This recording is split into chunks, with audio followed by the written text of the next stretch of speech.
प्रिय बच्चों, स्वागत है आपका हमारे YouTube चैनल पर। और आज हम लेकर आए एक नई वीडियो कक्षा 4 विषय पर्यावरण पाठ 2 अरणी का परिवार। परिवार भी तरह तरह के होते हैं। पुस्तक के अनुसार दो चित्र दे रखे हैं, एक छोटे परिवार का, एक बड़े परिवार का। तो छोटा परिवार के सदस्य आपस में बातचीत करते हुए बच्चा कहता है, माँ आज आपसे पहले पापा आ गए। माँ कहती है, हाँ बेटा, एक मीटिंग थी।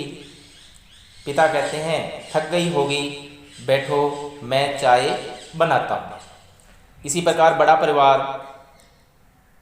तो आपस में बातचीत करते हुए इसके सदस्य ताऊ जी कहते हैं, दीपा की माँ, दीपा के लिए अच्छा रिश्ता आया है।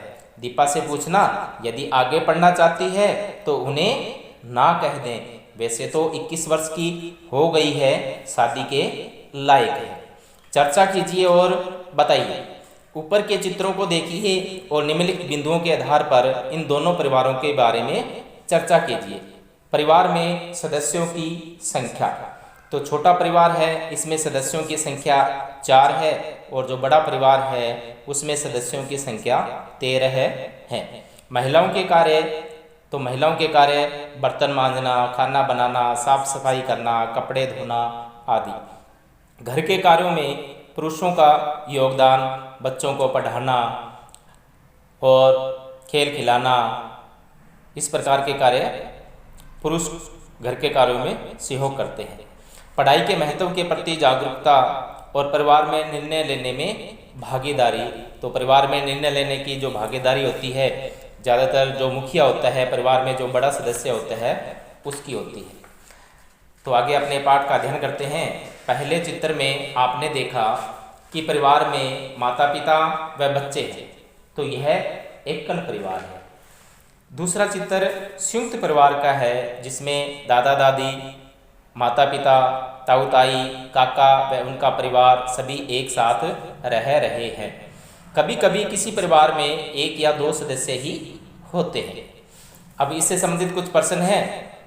तो प्रश्न नंबर 1, आपका परिवार इनमें से किस प्रकार का है? तो हमारा परिवार एकल परिवार है। अगर संयुक्त परिवार है तो हम लिखेंगे हमारा परिवार संयुक्त परिवार है। आपके परिवार में कौन कौन लोग हैं? तो माता पिता और भाई बहन।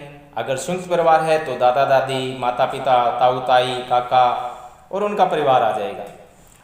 अपने आसपास देखिए और बताइए कि अधिकांश परिवार किस प्रकार के हैं। तो हमारे आसपास जो अधिकांश परिवार हैं वो एकल परिवार हैं।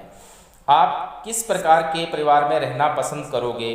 तो हम संयुक्त परिवार में रहना पसंद करेंगे। आपके परिवार में कौन कौन कमाने वाले हैं? तो हमारे परिवार में हमारे पिताजी कमाने वाले हैं। प्रश्न नंबर 6, आप बड़े होकर कमाने के लिए क्या काम करना पसंद करोगे? इसका उत्तर विद्यार्थी स्वयं अपनी रुचि के अनुसार लिखना है कि वो बड़े होकर क्या काम करना पसंद करेंगे। अब आगे, मेरी लाडो खूब पढ़ेगी।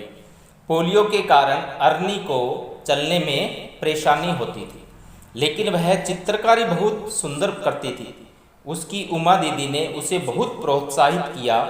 अब उसका चयन national institute of fine art में हो गया है, अतः अब उसे पढ़ने के लिए मुंबई जाना है।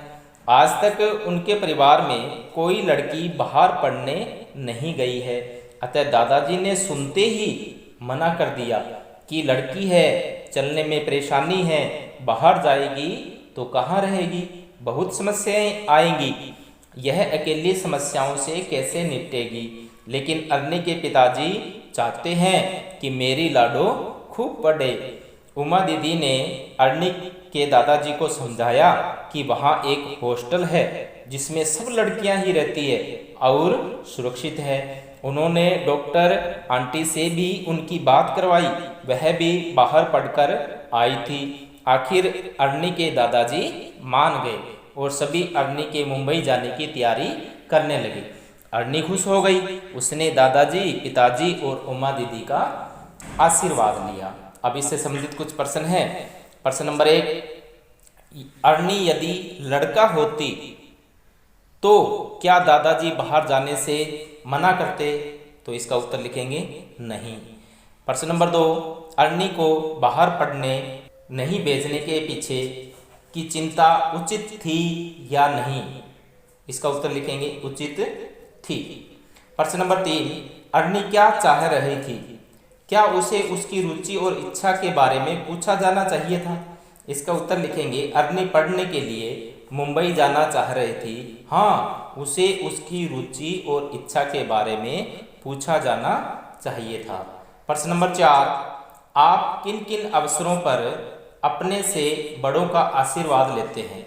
इसका उत्तर लिखेंगे हम विभिन्न त्योहारों पर, पूजा पाठ के बाद, जन्मदिन पर, परीक्षा देने जाने, नौकरी पर जाने या व्यवसाय शुरू करने आदि विशिष्ट अवसरों पर अपने बड़ों से आशीर्वाद लेते हैं। प्रश्न नंबर 5, आपके परिवार में बड़े बुजुर्गों का सम्मान किस प्रकार या कैसे किया जाता है? तो इसका उत्तर लिखेंगे उनके चरण स्पर्श करके, उनका आदेश मानकर, उनका ध्यान रखकर, उनके साथ समय बिताकर उनका सम्मान किया जाता है। तो आज हम पाठ यहीं अपना पूर्ण करते हैं और पाठ का जो शेष भाग है आगे की वीडियो में हम देखेंगे। तब तक के लिए धन्यवाद।